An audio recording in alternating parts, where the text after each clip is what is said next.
Happy Wednesday. Thank you for joining me today on the Cultivating Calmness podcast. Today, we're going to talk a little bit or a lot about some grief experiences, real life experiences, and some of the things that we tend to do to cope, what that looks like, how it's different for everybody. We're going to throw a little bit of it all in there because this week, in the last couple weeks, life has been a little stressful on the personal side for many reasons, but one of them, two of them specifically being that both of my grandparents did pass away in the last 2 weeks, 10 days apart from each other. So I will try to get through it without crying, but I have shed a lot of tears. So a lot of tears have been shed. So some days when we talk about grief, some days it's easier to talk about the people we love who have died, and we could talk about it just fine. And other days or other times, it's hard to even say their names or say the words. So that happened the other day. I was at church or, my church youth group, and we did a little like huddle meeting. And, you know, was just asking for prayers and letting everybody know because they'd been following along in my grandparents' kind of health journey. And, I couldn't spit out the words without crying. So even though yeah, everything seemed fine up until then. So sometimes we can be talking and we can be fine, and then just, the emotions hit, and that's normal and that's okay. So for me, it is very fresh. I have my little friend here. Um, Several years ago, I asked one of my aunts who does a lot of sewing to make this little bear. Actually, she made me a bunch of bears for my siblings and I had collected shirts and clothing from different family members and asked her to make some like memory bears for people. Now, some of the people had already died. I had shirts from my mom, shirts and clothes from my other grandparents, and a great uncle who was special to us. And then my dad is still alive, and my grandparents were still alive at the time. But now they have passed. So now this bear is extra special. So this bear is made from shirts from them. This is my grandpa's shirt. We called him Pappy. And this is grandma's shirt. We just called her Grandma. And on the bottom, she kind of stitched their names, what we called them. So Pap and Grandma are here on the bottom of our bear. Um, so these are special because they're made from their clothing. And so, when you're grieving, like when you're in the midst of grieving, sometimes it'd be hard to really think about doing those things. But that's why sometimes we think of those things ahead of time. So I had asked them years and years, over a decade ago, if I could have a couple of shirts that they had worn, shirts that they may be getting rid of. And they did give me some. And so they were used to make a few different bears. And you could do that too. Some people choose to, with clothing, maybe make a quilt with clothing from their loved ones.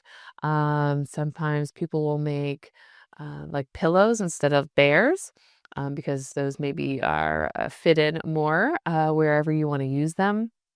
But clothing is one way to preserve a memory and save them and be able to see them and remember your person. Um, there are lots of other memory things you can do. When a couple of my other family members died, we got like thumbprints from them. Those were done like at the funeral home. My grandparents, they may have done that at the funeral home. I'm actually not aware. I'm not involved in that process.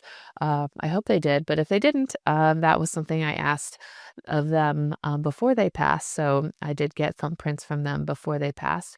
I don't know what I'm going to do with them yet. My original intention or thought was that maybe I would get a tattoo with the thumbprints or some kind of jewelry. There's lots of jewelry places out there that will take, the thumbprint or a portion of the thumbprint and add it to like whatever shape necklace you want, or a ring or a bracelet, or some type of jewelry. Some people will take hair. Some people will take cremated remains and add it to different things. Again, rings, necklaces, There's like blown glass where you can have whatever, shape you want. And they will take some of your person's ashes and roll that into the glass that they're making.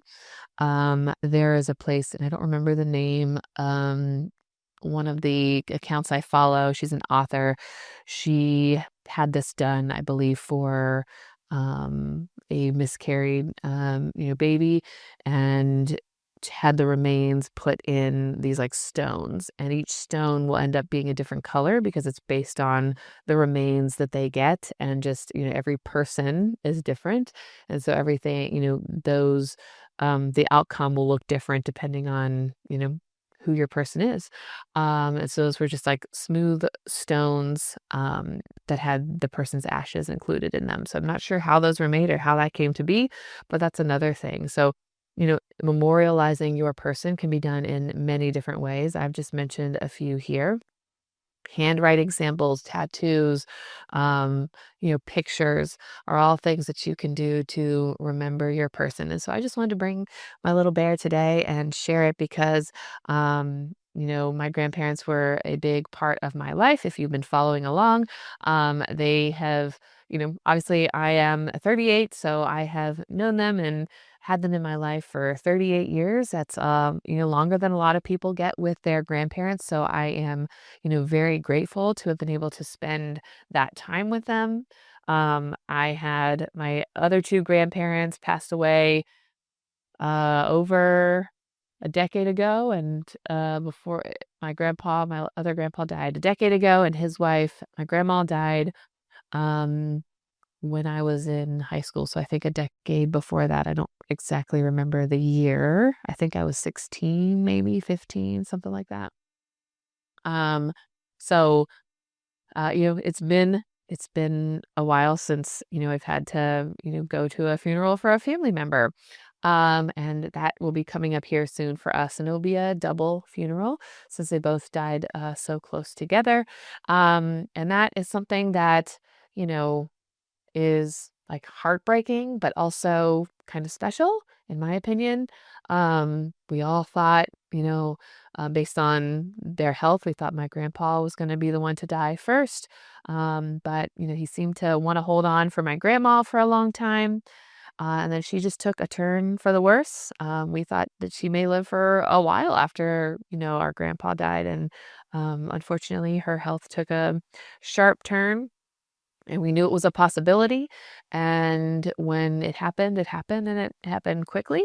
And so, when you get that call, the call that like you're kind of expecting, but also not expecting, that can be really hard. Um, I wasn't expecting to get the call that, hey, grandma's near death. So it could be any day now. When you just talked to her a few days ago and she seemed, fine. She's old. She was 88 years old, just celebrated her birthday in May. Actually, both my grandparents celebrated their birthdays in May. Um, so when we talk about death, sometimes the questions that like I will ask my clients is, was the death expected, or was this an unexpected death? Because people can react to those, differently. But even in an expected death, like when we see our grandparents, we know like it could be any time, they're older, anything can happen. They could just not wake up, from sleep, or they could fall, or, some health issue, um, could happen. So even when it's expected, even when, somebody is dying from cancer, we know they're dying, it's just a matter of time that it's going to happen.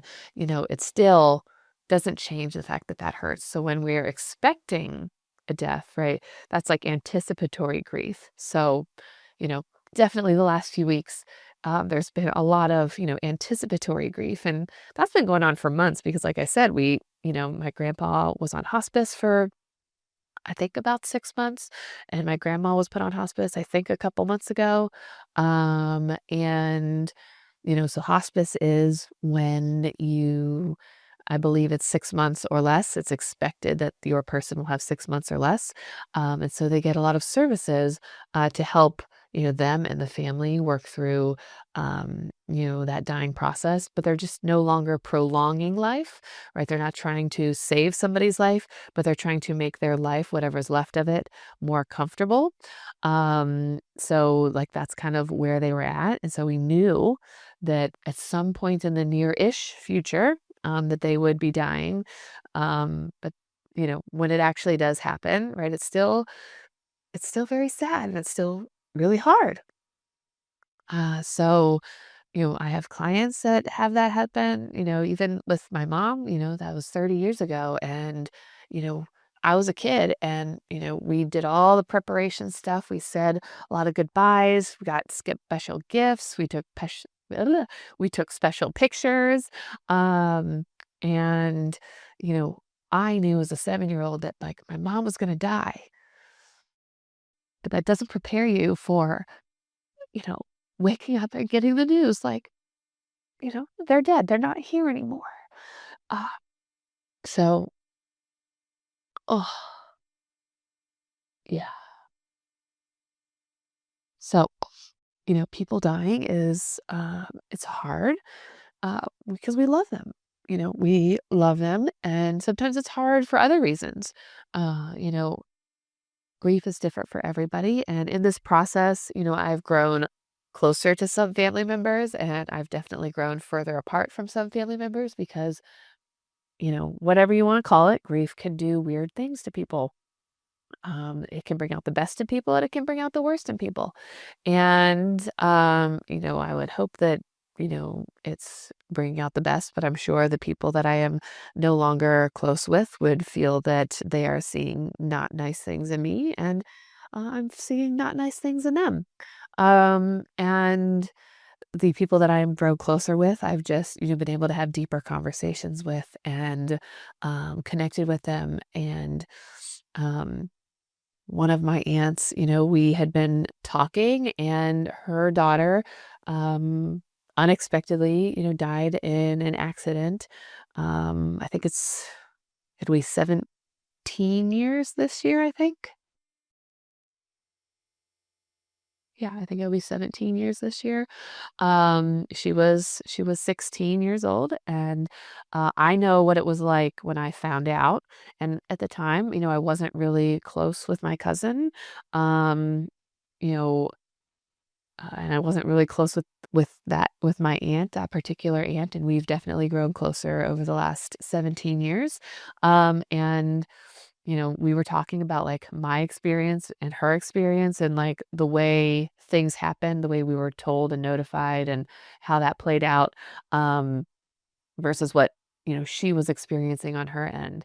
And one of the things that kind of came up and one of the things that is hard for people, is when, someone is grieving, and I'm definitely not perfect at it. I'm not, great at it. I've definitely fallen into these traps, some of the things I'm going to share. So, even though we know the things we're supposed to do, it can still be hard to do the things, that maybe are best.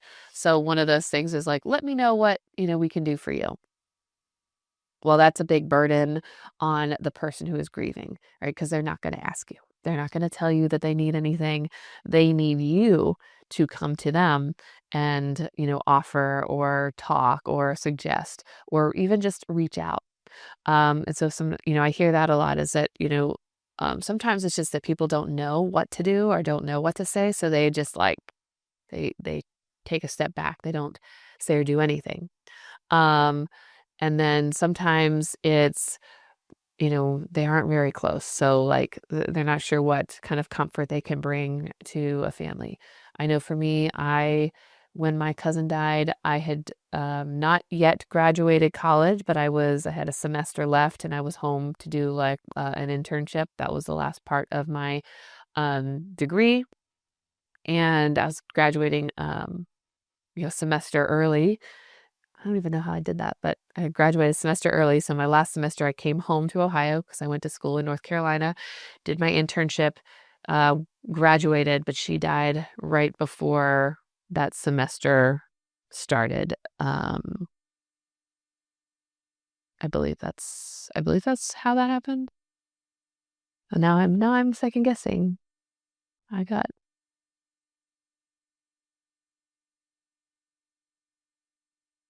Yeah, yeah, okay, so that's how it happened. Sorry, I'm doing, like, math in my head as I'm talking. Yeah, so she died, then I would have started my next semester, and, and then, you know, so almost a year later, then I got married, and, um I didn't know what to do. I was graduating and I wasn't really sure what I was doing with my degree, but I think it was after that moment that I decided that I wanted to do some kind of counseling, and I didn't know what that looked like. I was trying to help I wanted to help my cousins. She had three other siblings, and, they were all younger than her, and I knew what it was like to lose my mom, and I didn't know what to do. I went to the store, got some, like, markers and colored pencils and drawing and notebooks, and, I sent it to them. I believe I had a letter for each of them, um, you know, and then my aunt had, like, memorial, every year for many years did, like, a pig roast, on her like, kind of that anniversary, and so I would try to go to that every year, and so that was, like, my way of, showing support, but I found out in that process that, there weren't many people that ever reached out, um, from her family, from our family that were supportive, and that was something I was unaware of. I just assumed other people were doing things, and so, like, that's all it took was reaching out, asking, wanting to be a part of something. If asking if there's anything going on. You can ask if there's any way to support, and they might say, "No, I don't know." So then it may be suggesting something, telling them something, going to visit them. My friends have asked if there's anything they can do. And right now, I'm feeling like, no, not really. Like, um, there's not much that I feel like they can do other than just to be there, like, talk, hang out, let's go get a coffee or let's go, spend time together.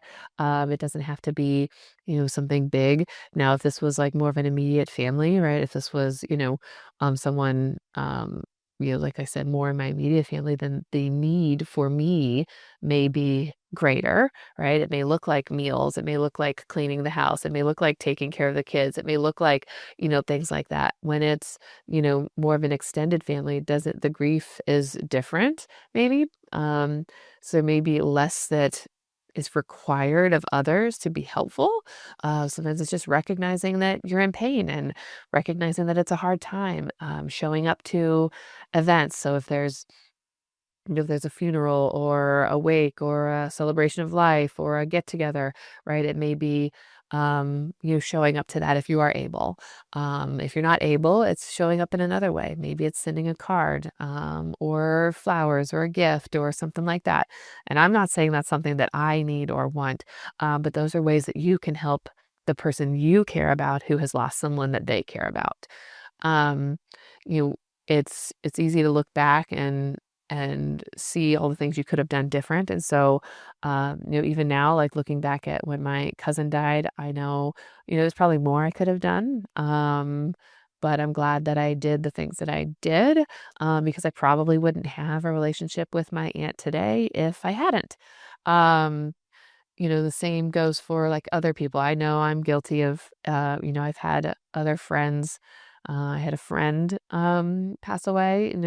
We weren't close, at the time of his passing, and I didn't, so I wasn't sure what to do for his parents. We grew up together. We were neighbors when we were little, um, and at the time, I wasn't sure what to do, and you think, I can't make it any better." You're right, you can't make it any better, you can't make the loss go away, but it could have looked like, showing up. It could have looked like, bringing over a meal, asking to spend time, asking them to like come over, just to get them out of their house and because they had lost a child and sharing memories. People want to hear memories you have of their person, even if it makes them cry, because it lets them know that you remember that person. So, like, I know that, I did not do a good job when that particular friend died, and being able to support his parents with their loss. So that's definitely a fail. There are other instances of that, where we just feel awkward. We feel like, I don't know what to do. And sometimes, most of the time, that's normal. We don't know what to do or say. And sometimes it's just being there for that person. You don't even have to talk about the person, but they know that you know, and that's why you're there, and that's why you're helping, and that's why you're, taking them out for dinner, or, going to buy plants, or just walking around the store together, right? Because you care. And sometimes that's all they need. Sometimes it's just sitting and watching TV with them, and we don't have to talk. We don't have to say anything. It's just kind of being present. So, um, you know, grief can look all kinds of ways. It can look unexpected. Oftentimes it looks like tears and crying, but sometimes it looks like shoving it all down and not talking about it and not expressing the emotions. Sometimes it looks like anger and jealousy and resentment and all kinds of things. So, each person has their own relationship with the person that has died, and their reaction doesn't necessarily reflect how much they did or did not love the person, because there's all kinds of thoughts and experiences going on in their head and in their body, and in the world around them that will determine, how they react. So, I definitely have people in my family who are like, currently right now, like, we're not showing any emotion and we don't want anything and we're not going to do this and we're not going to do that. And other people are like, we're absolutely going to do this and we're absolutely going to do that. And right, it's just their own way of expressing that. And, even me, it's hard, because, I have relationships with, these people, and it's hard to have maybe some compassion and empathy for people when their reactions are not what you expect and not what you would like, and maybe even hurtful. And so I try to have that, and I have that to an extent. And in, what's going on in my family, there's just lots of stuff going on. And so sometimes we do the best we can. And the best we can is within the circumstances that are surrounding you and your situation. Um, you know, I'm talking to people who are, they've had a loss and then they have a loss on top of a loss on top of a loss. So that might look like, you know, somebody dies and then we move and we change schools and I lose my friends and I move away from all the people I know, right? That's like multiple losses, loss of, additional relationships because of the original loss. And sometimes those things are unavoidable. Sometimes, we can't control a lot of times anytime we can't control other people's decisions, and that can make some of your grief even harder. And what I try to work on with people and even myself is like, what can we control? What is it about the situation that we can control? Is there anything I can do about that situation? And if not, if I can't change the situation, then I'm going to have to reflect on what it is that I can do to heal, what it is that I can do to make that situation better for me as best I can under the under the circumstances.